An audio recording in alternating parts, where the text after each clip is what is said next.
বিএসচির সাবেক MD commodore S M Moniruzzaman, Salman F Rahman গংদের দুর্নীতি। ৬টির বাজেট নিয়ে ৪টি জাহাজ ক্রয়, বিএসচির ক্ষতি ৫০০ কোটি টাকা।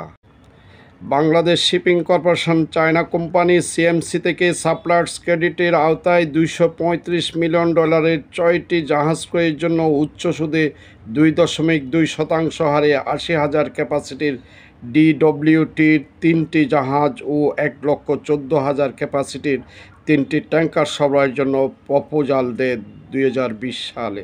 পরবর্তীতে দাম বৃদ্ধির অজুহাতে ২০২২ সালের তখনকার বাংলাদেশের শিপিং কর্পোরেশনের ব্যবস্থাপনা পরিচালক commodore S M Moniruzzaman, Salman F Rahman গংরা সুকৌশলে সরকার মন্ত্রণালয়কে ম্যানেজ করে সিএমসির সাথে গোপন আতাতের মাধ্যমে ২০২২ সালে এই $২৩৫ মিলিয়ন দিয়েই ৪টি জাহাজ ক্রয়ের প্রস্তাব মন্ত্রণালয়ে প্ল্যানিং কমিশনে পাঠায়। বিনা টেন্ডারে এই জাহাজগুলো সরাসরি সিএমসির কোম্পানি থেকে কেনা হয়। এতে করে সরকারের প্রায় ৫০০ কোটি টাকা আর্থিক ক্ষতি হয়। ২০২৩ সালের ১৪ অক্টোবর ছুটির দিনে China national machinery export and import কর্পোরেশনের সিএমসির সঙ্গে জাহাজ কেনার এই চুক্তি করেছে বাংলাদেশ শিপিং কর্পোরেশন বিএসচি।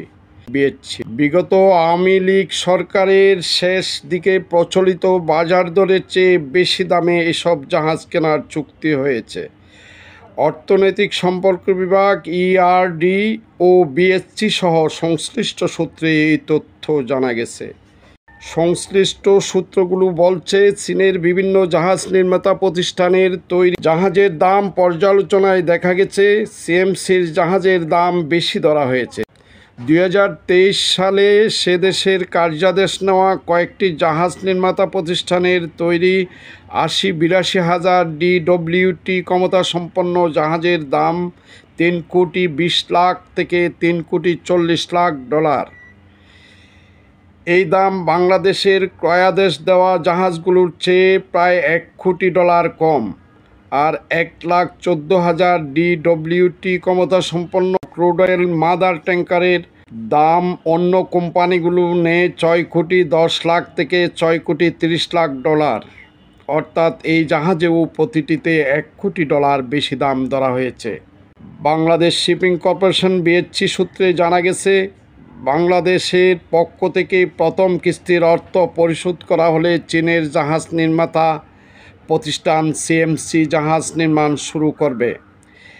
এই প্রক্রিয়া ইতিমধ্যে শুরু হয়েছে।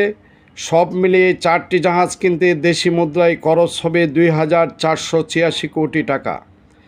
৫ কিস্তিতে এই অর্থ পরিশোধ করা হবে।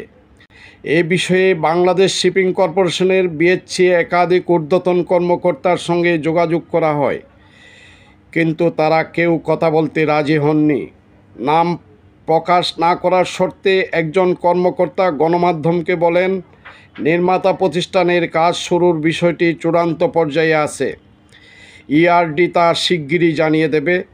তবে আন্তর্জাতিক বাজারে জিনিসপত্রের মূল্য বৃদ্ধির কারণে আগের দরে জাহাজ মিলবে না। পলিসি রিসার্চ ইনস্টিটিউটের পিআরআই-এর নির্বাহী পরিচালক, বর্তমানে বাংলাদেশ ব্যাংকের গভর্নর আহসান এস মনসুর গণমাধ্যমকে বলেছিলেন, জাহাজের ভাড়া ১ কমে যাওয়ায় নতুন জাহাজ সংগ্রহ করা খুবই অপ্রয়োজনীয়। এছাড়া বেসরকারি খাতের অধীনে ৯৩টি সমুদ্রগামী জাহাজ কাজ করছে এবং সরকারি বহরে ৪টি জাহাজ যোগ করলেও কোনো উল্লেখযোগ্য পরিবর্তন হওয়ার কোনো সম্ভাবনা নেই। এই অর্থনীতিবিদ আরও পরামর্শ দিয়েছেন যে, চীন যদি এই মূল্যে জাহাজ বিক্রি করতে রাজি না হয় তবে কর্তৃপক্ষের উচিত চুক্তিটি বাতিল করা।